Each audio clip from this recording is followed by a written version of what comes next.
रूस का एक तानाशाह था स्टालिन। वो काफ़ी क्रूर था, लेकिन हिंदुस्तान का एक अधिकारी निर्भीक भाव से उससे मिलता है और उसे सम्राट अशोक की कहानी सुनाता है। वो कहता है कि हमारे यहाँ तो युद्ध के बाद एक राजा अहिंसा के रास्ते पर चल पड़ा था। ये कहानी सुनकर स्टालिन उनसे कहता है कि ये व्यक्ति तो मानवता का पुजारी है, इसे राजनीति नहीं आती है। जी हाँ, आज कहानी एक ऐसे ही हिंदुस्तान के ऑफिसर की, लेकिन वो ऑफिसर अपने आप को हमेशा शिक्षक ही कहता रहा। जी हाँ, आज बात होगी डॉक्टर सर्वपल्ली राधाकृष्णन की। राधाकृष्णन का जन्म मध्यम वर्गीय परिवार में हुआ, लिहाजा उन्होंने संघर्षों के रास्ते पर चलकर सफलता को हासिल किया था। इसलिए वे मेधावी भी थे और मुखर भी, दार्शनिक भी थे और दिलेर भी। उनकी यही खासियत सोवियत रूस के तानाशाह को भा गई थी। रामधारी सिंह दिनकर अपनी किताब में लिखते हैं कि राधाकृष्णन मॉस्को में भारत के राजदूत थे। वे उस दौर के तानाशाह स्टालिन से मुलाकात करना चाहते थे, लेकिन स्टालिन उन्हें समय नहीं देता था।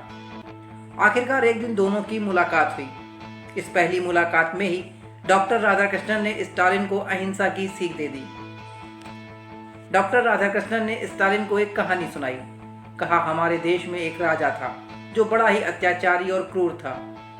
उसने रक्त भरी राह से प्रगति की थी, लेकिन एक युद्ध में उसके भीतर ज्ञान जग गया और तभी से उसने धर्म, शांति और अहिंसा की राह पकड़ ली। आप भी उसी रास्ते पर क्यों नहीं आ जाते? एक दार्शनिक की बात का स्टालिन के पास कोई जवाब नहीं था। डॉक्टर राधाकृष्णन के जाने के बाद उसने दुभाषिए से कहा, यह आदमी राजनीति नहीं जानता, यह केवल मानवता का भक्त है। यानी ऐसे थे हमारे डॉक्टर सर्वपल्ली राधाकृष्णन।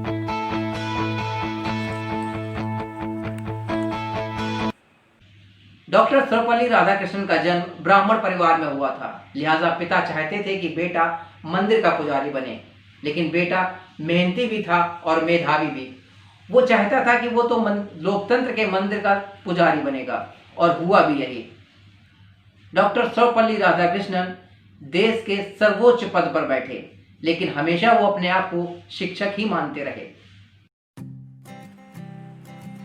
दक्षिण भारत का तिरुतनी गांव, इसी गांव में साल 1988 में जन्मे सर्वपल्ली राधाकृष्णन।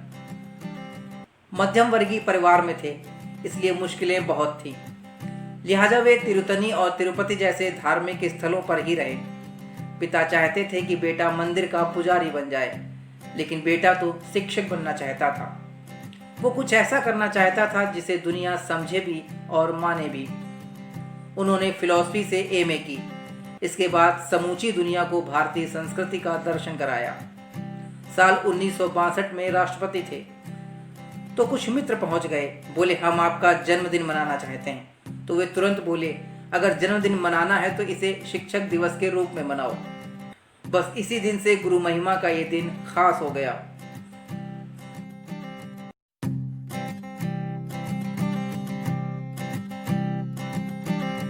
सर्वपल्ली राधाकृष्णन देश के राष्ट्रपति थे। कुछ मित्र उनसे मिलने गए। बोले, हम आपका जन्मदिन मनाना चाहते हैं। ये वक्त था 1962 का। वो बोले, अगर हमारा जन्मदिन ही मनाना है तो शिक्षक दिवस के रूप में मनाओ। अपने गुरुजनों का सम्मान करो, जिन्होंने तुम्हें पढ़ना, लिखना और मूल रूप से कहें तो वास्तविक जीवन जीना सिखाया है। बस 1962 के बाद से उनका जन्मदिन शिक्षक दिवस के रूप में मनाया जाने लगा। यकीनन गुरु महिमा का वर्णन करना आसान नहीं है, आसान या कहें असंभव भी है। चूंकि एक कहावत भी है कि गुरु कुम्हार सिख कुंभ है, घड़ी घड़ी काढ़े खोट, अंतर हाथ सहार दे, बाहर मारे चोट। निश्चित तौर पर हमारी ओर से गुरुजनों को शिक्षक दिवस की हार्दिक शुभकामनाएं। इस कार्यक्रम में फिलहाल इतना ही। किसी नए एपिसोड में आपसे फिर मुलाकात होगी। तब तक के लिए मुझे दीजिए इजाजत। नमस्कार।